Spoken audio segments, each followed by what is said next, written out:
WAOH is brought to you in part by Ohio's #1 trusted real estate team, The Young Team. Online at theyoungteam.com.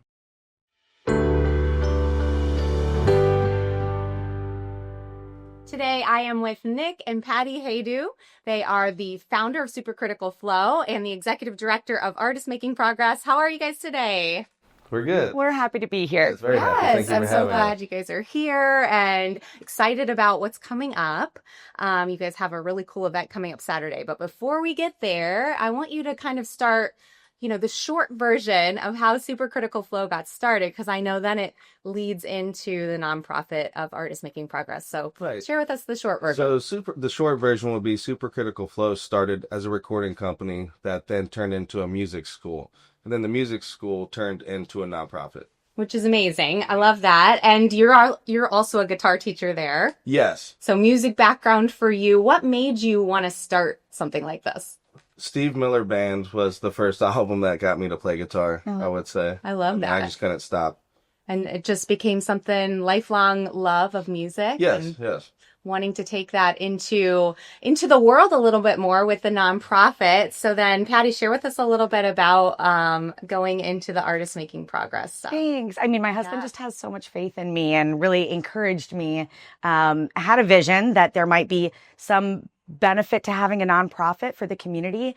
And we started this little school, and there were all these young kids learning piano and bass and ukulele and guitar and, voice, like we spoke last time. And I said, I hope I get my first voice student.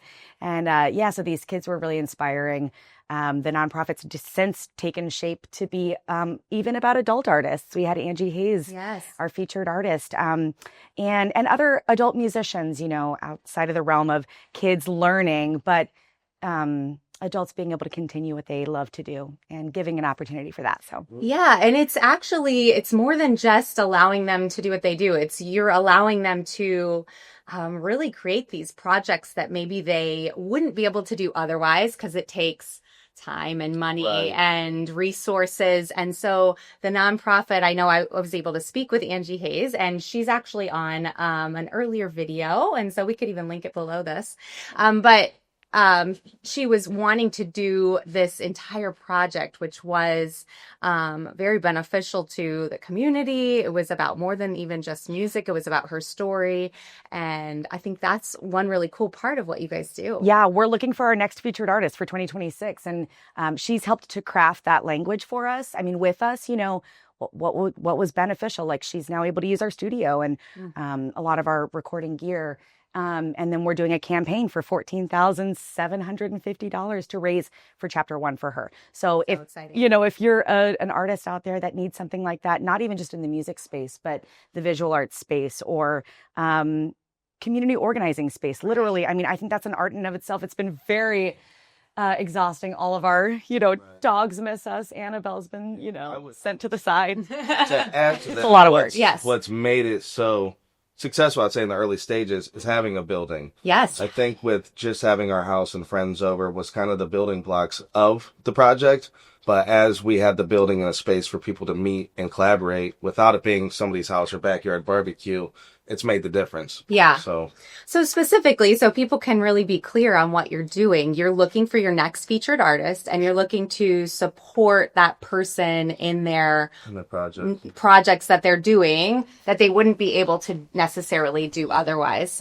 Correct? Yes, absolutely. Okay. And if I could just add one thing please. To that, because this has come out of the language with the different musicians that I've heard from, there is great support in the orchestral communities and the really fine tech, but rock music, not as much. Kind of like thought of as, partiers, like pay to play.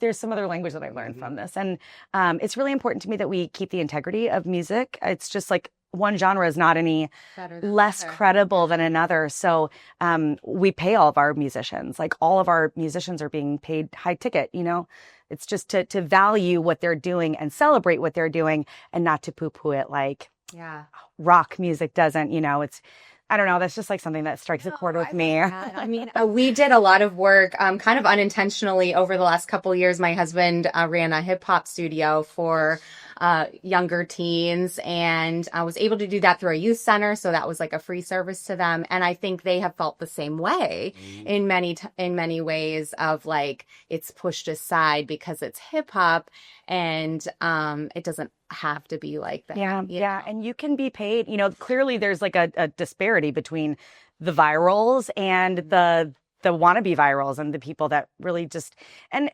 eventually you'll end up at a, regular old job, pushing paper and doing what it is. So I think the featured artist spot is a window of time that you're given resources and you're being promoted in the spaces to just give yourself a shot, do you have 6 months to make this work? Yeah, that's amazing. And maybe they won't be at a regular job I know. later. Maybe they'll get, on that platform and something will happen, and that's exciting too. So you don't have to be famous or like super rich, but you can be dedicated in what you're doing and celebrated and thriving in it. Yeah, I love that. I was with Jim Ballard last week, and I'm not sure if you guys know him, but he's pretty well known around here, singer-songwriter, and he's able to do this work for a living. And that was something that I just loved, was like, hey, you're able to be a musician for a living. That's amazing. It's super inspiring. Very inspiring. Yeah. I want you to tell me about the fundraiser. Fundraiser time coming up this Saturday, because you guys need support for this awesome nonprofit. So for the record, it's our second time doing this. Last year was at the studio. This year we get the chance to partner with the city of Akron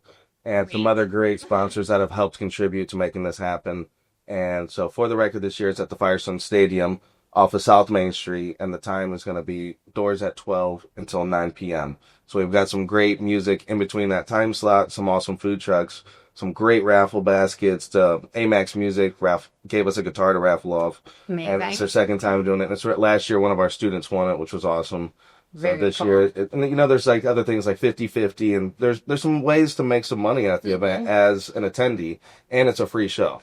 Which is very cool. So who's going to be playing, since it's a free show? So when it's opening, we're going to open up with Mr. Jeff. So Mr. Jeff is a children's musician. Yes, we love Mr. Jeff.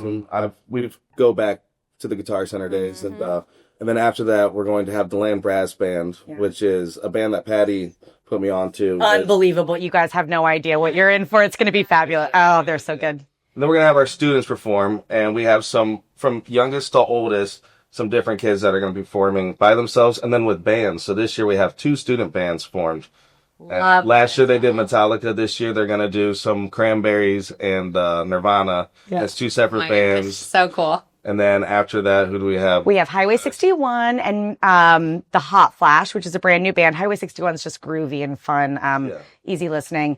Then we have Great Day for Ducks, which is like high production. I would say they're Americana. Yeah. They played local venues like Musica and other places. And they also have a food truck that'll be there as well. Oh my gosh. So, and then when we say that Angie Hayes is playing, she's playing with a full band. She's got a drummer, 2 backup vocalists. I wouldn't call them backup. I think their harmonics are perfectly like sustaining that sound. And all of that is also featured with her Time Thief album and the project to get that musical memoir created. So lots of opportunities to support incredible. Angie. I have definitely heard her live before, and she's just amazing. If you haven't heard her live, you want to come out and see all of these other amazing bands as well. So that's this Saturday. This Saturday at Firestone Stadium. It's open to the public. It's completely free. It's a community event. We want to bring the kids and the adults and everybody, come rain or come shine, because the ball field has so kindly allowed us to sit in the stadium if we want to. Okay. So bleachers are available there. You walk in, they'll sit at picnic tables, but do bring lawn chairs. Want to get closer to the stage, bring it. Great. That's right. And we have crafty vendors. We'll be selling our own merch. We have t-shirts, Supercritical Flow and Artists Making Progress t-shirts, beer. I got my liquor license. People love that. We'll have a ton of fun. And then at the kids corner, we'll do freeze dance with some of the, that's just a fun thing that they're doing. Oh my gosh. This sounds like a really cool community event. Yeah. So people can come out and enjoy. And then of course, if you're able to, we want you to donate to this project and to this nonprofit because it's important. I was chatting with Jim just last week, like I was saying, about just the importance of music in our world, how it brings people together, how it makes us seem a little bit more alike than different, even if we have polarizing views. Let's come together surrounding music. Let's come together and I know it sounds like kind of cliche, but and love each other, right? Yeah. Right? It's important. It's definitely important. There's a lot that goes beyond just, playing your instrument. Yes. Yeah. With branding and getting yourself heard and knowing which places to go to, what to say, what not to say. And This is a literal industry. If people don't realize that, the music industry and the live venue industry and the music festival industry, it's an industry, and you have to have the know-how and the support. But I would say, Absolutely. helping us by registering to the event is yeah. huge. Yes. How How so can that we people can do that? continue to do this. There's a link that we can even send you that you can post at Wonderful. the bottom. But really all you got to do is put your email in and show that you're coming. Yeah. And then you'll get connected. You'll get a reminder the day of the event. And you'll be hooked in just to news about artists making progress. We'd appreciate that. And then websites for both Supercritical Flow and Artist Making Progress. How can people find you guys? .com and .org. .com and .org. Supercriticalflow.com. Wonderful. Artistmakingprogress.org. You can book lessons on that site. With mine, it's just informational, but you'll see all the wonderful work we're doing. All right. I love that. Thank you guys so much for being here and for bringing this to Akron. We really appreciate We'll it. see you Saturday. All right. We'll see you soon. Thank you guys so much. Thanks, Sarah. All right. You guys, come out to this event Saturday. How much fun is this? Great community event, something for everyone. Grab the wallet, go get some food with the food truck and support this amazing fundraiser. We appreciate you guys so much. Thanks. Good morning, Akron.